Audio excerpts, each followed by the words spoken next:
Hi everyone, nice to see you again.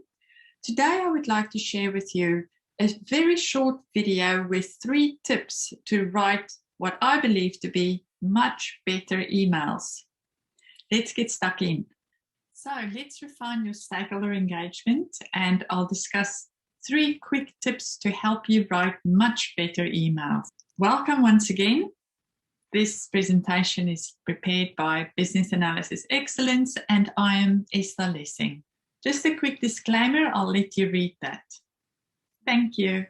Great, so the 3 quick tips that I'd like to share with you today is the format system, the P-test, and your brand. So why is this important? We can all write emails, we do it all day long. Yes, we do, but we don't always think of it as representing our reputations and our brands. We are essentially sending a message to a whole host of stakeholders every day that is representing our reputation.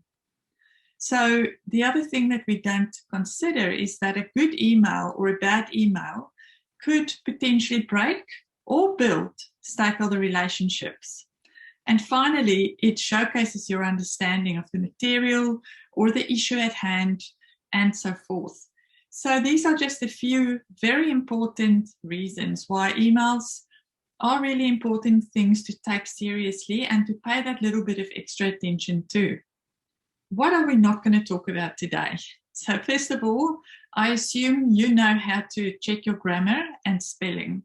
It's really important stuff, and I really recommend that you do those checks.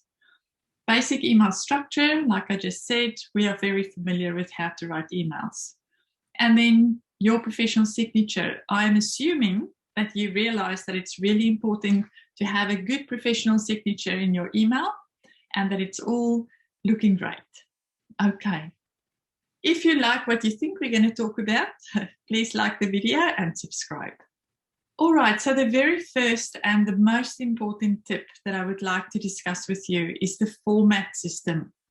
You may have heard of this in the past, and I am just going to give you a really quick whistle-stop tour as to what this is about, so that you can apply it directly to your emails. I will also discuss a quick example with you so that you can see exactly how to use it in your emails. But let's jump in. So the format system is basically summarizing 4 different personality types that you need to be thinking about when you prepare emails, documents, speeches, presentations, and so forth. And these 4 personality types are what we refer to as the why people, the what people, the how people, and the what if people. So I'll give you a quick rundown as to what each of these types of personalities are looking for. So the why people are the people in your audience that wants to know what is in it for them. So why is this important to them? Why is this important to the organization or to the project that you're working on? So it's all about listing benefits, listing case studies, listing proof that it works, listing examples, and talking about the history even, or the background of a particular initiative. If you do that, you are basically piquing the why people's interest, and they'll be engaged. Now, the what people, these are the more factual people that tend to be scientists by profession, but not always.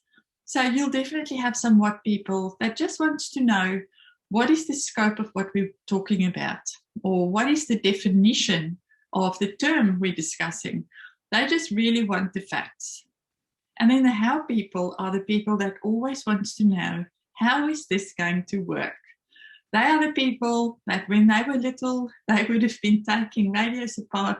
They wanted to know how something works.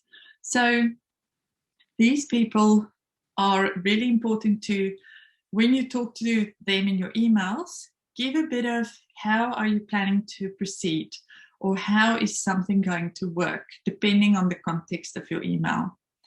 With the what if people, they are very easy to please in the sense that you'll always recognize them as the ones that wants to ask questions, or they might be saying, what are the different alternatives that we need to consider.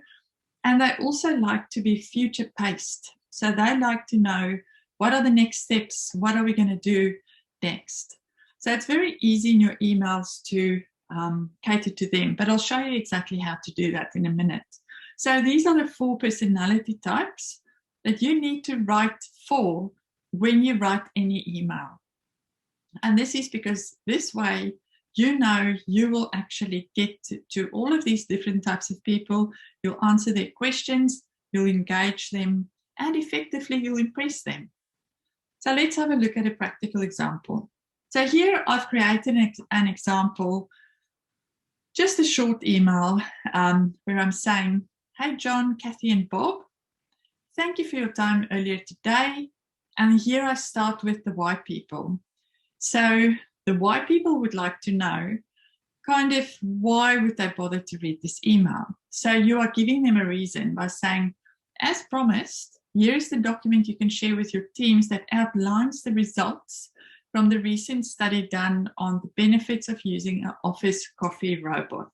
Then you look at the what people and you address their question. So here you basically just say the idea is to deploy office coffee robots in our corporate centers countrywide by December 2023. So you give the facts, and in this particular case, you also kind of indicate the scope. So here you address the question for the how people. So you say our approach is to test the beta version coffee robot first to demonstrate the viability in our office environment before signing up with the vendor to deploying them across all our offices. So it's really about how we're going to go about this. So you're answering their question. Now here, the next steps will also explain how it's going to work by us saying we'll be inviting them to come to a demonstration where we can show them how it's going to work. Now the final people, as I said, they are quite easy to cater for, the what if. The people that really wants to know also what are the next steps. So in a way, your previous sentence, next steps, will also meet their requirements. But we talk about the future. So we say, we look forward to sharing this exciting project journey with you in the coming weeks and months. And then we finish off by saying to them, if they have questions, let them get in touch with you, or in this case, with me. So we're very specifically addressing their what if they might have questions. So in a nutshell, very important to think about the why, the what, the how, and the what if people to make sure you engage everybody when you send an email. Now, the second tip I just wanted to share with you is what I call the P test. It's really the peer review with a trusted colleague.